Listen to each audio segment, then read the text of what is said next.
truth I've heard. In each line, your voice I hear.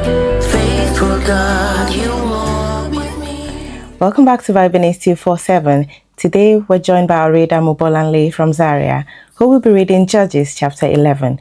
This chapter tells the story of Jephthah, a man rejected by his family but later chosen to lead Israel. It highlights themes of courage, faith, and the serious consequences of rash vows made before God. Now let's listen as she reads.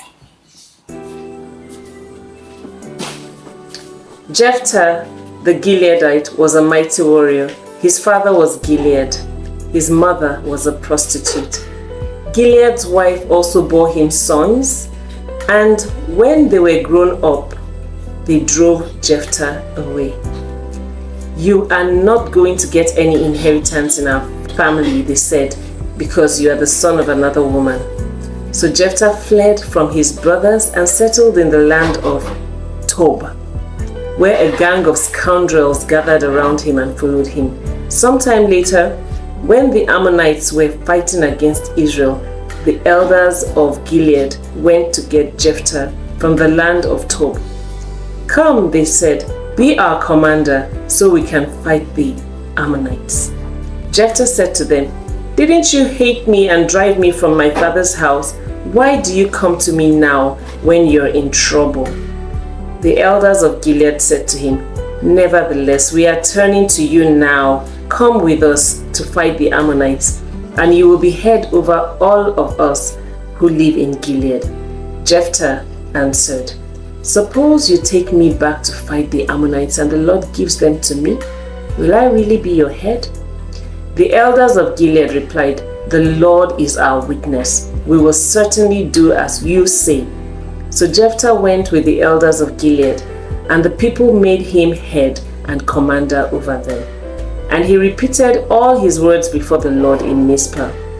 Then Jephthah sent messengers to the Ammonite king with the question, "What do you have against me that you have attacked my country?" The king of the Ammonites answered Jephthah's messengers, "When Israel came up out of Egypt, they took away my land from the Arnon to the Jabbok, all the way to the Jordan. Now give it back peaceably." Jephthah sent back messengers to the Ammonite king saying, "This is what Jephthah says. Israel did not take the land of Moab or the land of the Ammonites, but when they came up out of Egypt, Israel went through the wilderness to the Red Sea and on to Kadesh. Then Israel sent messengers to the king of Edom saying, 'Give us permission to go through your country.' But the king of Edom would not listen. They sent also to the king of Moab, and he refused. So Israel stayed at Kadesh. Next, they traveled through the wilderness, skirted the lands of Edom and Moab, passed along the eastern side of the country of Moab, and camped on the other side of the Arnon. They did not enter the territory of Moab, for the Arnon was its border. Then Israel sent messengers to Sihon, king of the Amorites, who ruled in Heshbon, and said to him, "Let us pass through your country to our own place." Sihon, however, did not trust Israel to pass through his territory. He mustered all his troops and encamped at Jahaz and fought with Israel. Then the Lord, the God of Israel, gave Sihon and his whole army into Israel's hands, and they defeated them.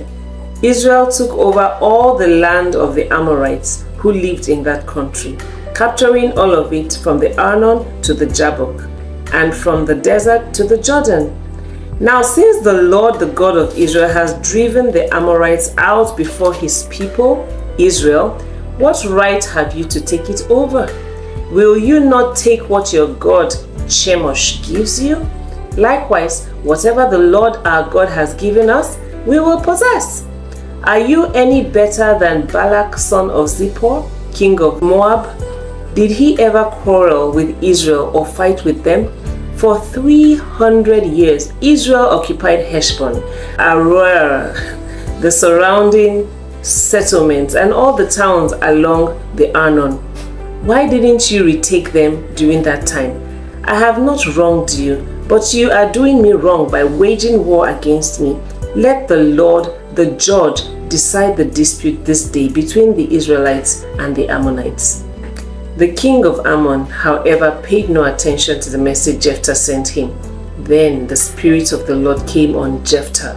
He crossed Gilead and Manasseh, passed through Mizpah of Gilead, and from there he advanced against the Ammonites. And Jephthah made a vow to the Lord, "If you give Ammonites into my hands, whatever comes out of the door of my house to meet me when I return in triumph from the Ammonites will be the Lord's, and I will sacrifice it as a burnt offering."